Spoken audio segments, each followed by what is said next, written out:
नमस्कार विद्यार्थी व पालक मित्रांनो, आज आपण जे पाठीमागच्या संपूर्ण 2-4 दिवसापासून एम्स म्हणजेच भारत देशामधील all India institute of medical sciences मधील असणाऱ्या टॉप पासून ते बॉटम पर्यंत एकूण 22 एम्स कॉलेजेस मधील cut off category wise cut off आपण पाहतोय।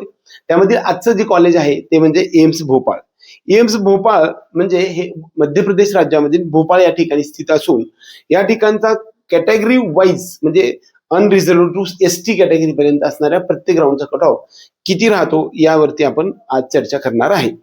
अनरिझर्व्ड म्हणजे ओपन कॅटेगरीसाठी ऑल इंडिया रँक 524 हे 2 नंबरचं कॉलेज आहे। भारत देशातील 2 नंबरचं कॉलेज आहे।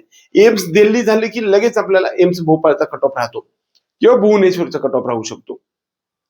तर या ठिकाणी 524 ऑल इंडिया रँक आणि 618 मार्क्स असणाऱ्या विद्यार्थ्याला पहिल्या राऊंड मध्ये आणि 614 मार्क असणाऱ्या आणि 634 एवढा ऑल इंडिया रँक असणाऱ्या सेकंड राऊंड मध्ये कट ऑफ राहिलेला आहे।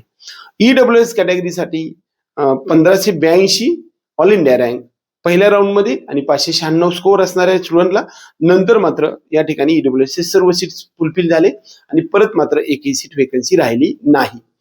एम्स भोपाळ मध्ये ओबीसी कॅटेगरीसाठी पहिल्या राऊंड मध्ये सर्व सीट्स भरले गेले। 603 मार्क आणि 1142 पर्यंत ऑल इंडिया रँक असणाऱ्या विद्यार्थ्यांना यामध्ये नंबर लागलेले आहे।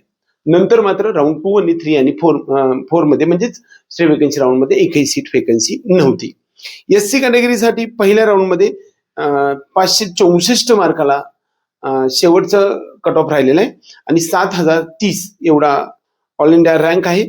इथून पुढे मात्र कसल्याही प्रकारची सीट वेकन्सी नव्हती। एम्स भोपाळमध्ये एसटी कॅटेगरी पासे 51 स्कोर पहिल्या राऊंड मध्ये म्हणजेच 11713 ऑल इंडिया रँक आणि दुसऱ्या राऊंड मध्ये 554 या ठिकाणी कट ऑफ वाढलेले आहे आणि 10480 ऑल इंडिया रँक असणाऱ्या विद्यार्थ्याला सेकंड राऊंड मध्ये आपल्याला एम्स भोपाळ मिळालेला आहे। एम्स भोपाळमध्ये ज्या विद्यार्थ्यांना ऍडमिशन घ्यायचं त्यांना सुद्धा पहिला 1 ते 2 हजारामध्ये कॅटेगरी वाईज आपल्याला स्कोर असला रँक असला पाहिजे। पहिल्या 1000च्या आत रँक असेल तरच तुम्हाला मिळू शकते।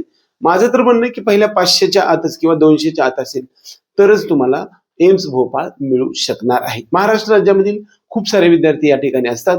ज्या विद्यार्थ्यांना एम्स भोपाळ मध्ये ऍडमिशन घ्यायचं आहे त्याच्यासाठीचा रँक जो आपण या आपल्या स्क्रीनवरती दिसतोय त्या रँक नुसार जर तुम्ही स्कोर केला तर तुम्हाला ते मिळू शकणार आहे। क्वालिटी एज्युकेशन साठी वर्ल्ड वाईड मध्ये याचं नाव आहे। तर एम्स भोपाळचा हा जो व्हिडिओ कॅटेगरी वाईज जो कट ऑफ मी तुम्हाला सांगण्याचा प्रयत्न केला, हा प्रयत्न आवडला तर व्हिडिओ लाईक करा, त्याचबरोबर आपल्या चॅनलला सबस्क्राईब करून बेल आयकॉन दाबा। एवढंच या निमित्ताने। जय हिंद, जय महाराष्ट्र।